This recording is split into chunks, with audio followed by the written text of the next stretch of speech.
Facebook is lazy, and no, I'm not calling it Meta. Every time I hear that name, all I can think about is that lame "meta mis huevos en tu boca" joke. Not a unique observation, but why stop saying something if it's still true? Facebook is easily the laziest of all the big tech companies by a mile. If you were to peek on over to the stock price, it would seem like everything is in order, nothing to see here, a-okay. But as we well know, stock price isn't everything, and all of their new ideas are literally just rips of their competitors and everyone else. Instagram, which is popular with the kiddos, was famously bought and not started by Facebook back in 2012, and since then, the Zuck really hasn't improved upon it. And as for stolen ideas, most recently Threads was just a copy of Twitter but worse. Instagram Stories is literally Snapchat. Reels is TikTok, and Marketplace is Craigslist. Now back in school when I copied someone's work, I'd get suspended. Meanwhile, Facebook's whole strategy is just to copy their competitors and run off into the sunset. And even when they do have a good thing going, they literally just drop the ball by neglecting it. Take Oculus VR and John Carmack. For those who don't know, John Carmack is a video game legend. He co-founded the company that made first-person shooters a thing back in the 90s, and in 2013 he moved to making virtual reality gaming possible at the new Oculus VR company. Carmack then spent a decade working on VR with Facebook, finishing with the Oculus Quest 2. In his departure letter, he had a few choice words, basically saying the company was super inefficient. He had been trying for a long time to steer the ship in a positive direction, but it didn't seem to take. The Oculus software is slow and the transitions are glitchy. The Quest 2 is a good product, but it took them way longer than it should have to make. Facebook has some of the most competent, talented people working at Oculus, but the organization is half as efficient as he'd like it to be. He says directly that he's never been able to kill stupid things before they cause damage, or set a direction and have a team actually follow it. Even though he has a voice at the highest levels of the company, he can't seem to have a significant impact. When you lose one of the OGs of modern gaming because the management is filled with a bunch of spastic, unfocused monkeys, you know you screwed up big time. It's time to get a bit technical because we're talking about privacy. Messages sent on Facebook were not default end-to-end encrypted until 2023. End-to-end encryption, or E2E, makes it so that only you and the other person can read your DMs. Before it's sent, you have an algorithm that garbles the message in a way that only the recipient can ungarble it. Every single messaging service should do this. And Facebook knew that because they owned WhatsApp, and WhatsApp's been doing this since 2016, which is another service that they just bought without actually innovating. Why did it take Messenger so long?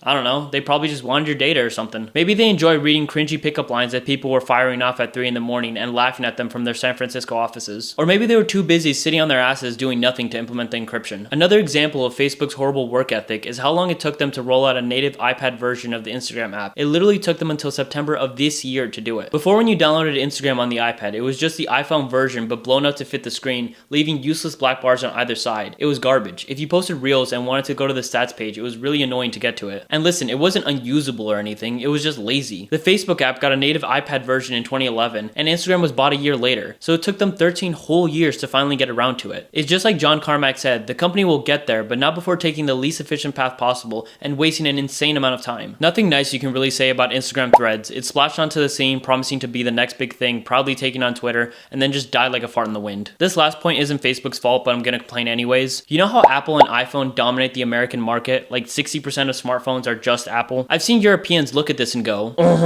look at you Americans buying iPhone are sucking on corporate monopolies. And for what? Blue bubbles on iMessage? You see, we use Androids with WhatsApp instead. So everyone in Europe uses WhatsApp instead, which is owned by Facebook.